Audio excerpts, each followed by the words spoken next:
What's up guys, welcome back to yet another weekly respill. This week let's talk about Nikkie Tutorials reviewing Jeffree Star's new palette, Gabbie Hanna finally speaking out about the hate that she gets, and Jaclyn Hill getting called out for shopping. Let's get into it.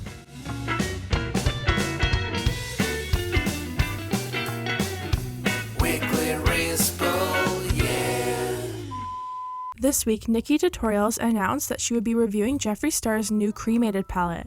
As a lot of you already know, Jeffree Star's new palette has created a lot of drama since it was announced. Some people feel as though it's bad timing to have a palette centered around death and cremation because of the current state of the world. Earlier this week, Nikkie tweeted, "You guys asked for it, so it's coming. My Jeffree Star cremated review is going up on my channel today." There were a lot of people who were excited to see Nikkie make the palette work, since an all gray tone palette can be a bit repetitive and scary to use. There were also a lot of people who were super disappointed that Nikkie was even giving his palette a chance. Here's what people had to say. "Girl, I love you, but I'm gonna unsubscribe. I can't. This is too much.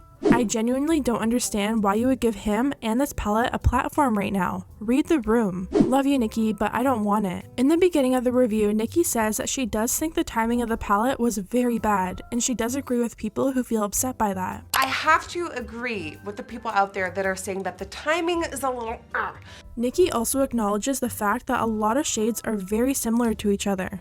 There was a screenshot floating around that showed all of the shades that looked alike placed side by side, and although there are some slight differences, it's kind of like if you have one of those shades, you could probably do without the other. Do I think that some of these shades look very, very alike? Absolutely. I mean, when I look at this shade and this shade, they are pretty much the same except for this one embalmed. A couple of these shades do really look like one another, so let's see how they apply to the eyes, because how they look in the pan may not always be how they look on the skin. In the end, Nikkie says if you're someone who can get past the name of the palette and the name of the shades inside, then this might be the palette for you because it ended up looking stunning on her. Surprisingly, a lot of the comments under Nikkie's video are super positive towards the palette, and a lot of people don't think it's really that offensive. Here's what people had to say. "I get that people have lost family members and friends, but this palette isn't that offensive. He made it before this was even a thing. Produced all of the packaging and shades, and then the virus arrived."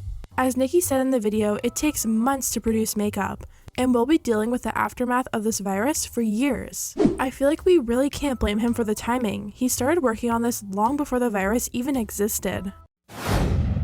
This week, Gabbie Hanna uploaded a video called "Watch Somebody Burn and Crumble." In this video, Gabbie opens up about the meaning behind some of her lyrics in her songs, as well as how she's been feeling about all the hate she's been getting these last few years. As you guys know, Gabbie had a very public friendship breakdown with her ex-friend Jessie Smiles. Years later, Jessie put out a video on Gabbie talking about what Gabbie did to her from her perspective. The whole situation became so messy online, and Gabbie never truly put her side of the situation out until last week. In Gabbie's newest video she uploaded this week, she talks about how she feels like everyone on YouTube has already decided that she's a horrible person and nothing will change their minds. I'm in this weird position where everybody's already decided that I'm like this person. She talks about how toxic cancel culture can be for people's mental health and how it negatively affected her. You're the victim, you're a martyr, you're trying to pretend you're somebody, you're ignoring it, so that means you're this, like, no matter what action I take,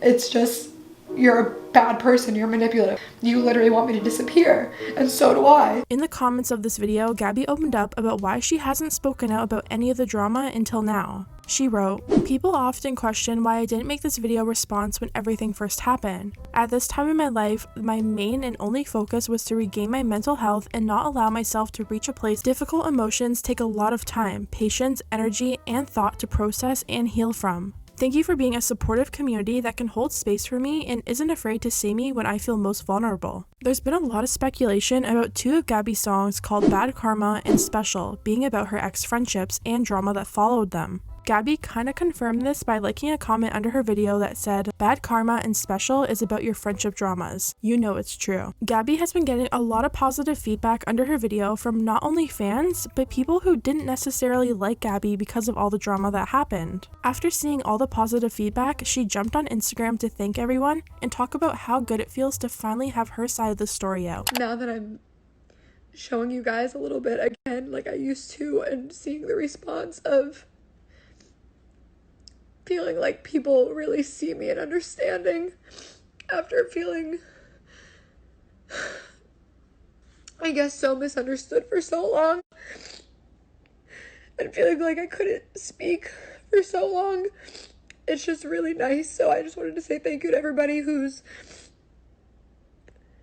thanks to everybody who's here, and I really appreciate you. Ever since Jessie Smiles released her video on Gabbie months back, a lot of people have been saying that Gabbie is trying to manipulate people into thinking that she's a good person. This week, Gabbie tweeted out saying, "I'm trying so hard to understand how I'm the master manipulator who couldn't fool anyone." A fan of Gabbie replied to her and said, "A master manipulator is someone who constantly has to convince other people who the manipulator is, and continues to dig up 8-year-old drama to bring you down." It's clear this tweet is trying to imply that Jessie is a true manipulator in this situation, and Gabbie replied to them and said,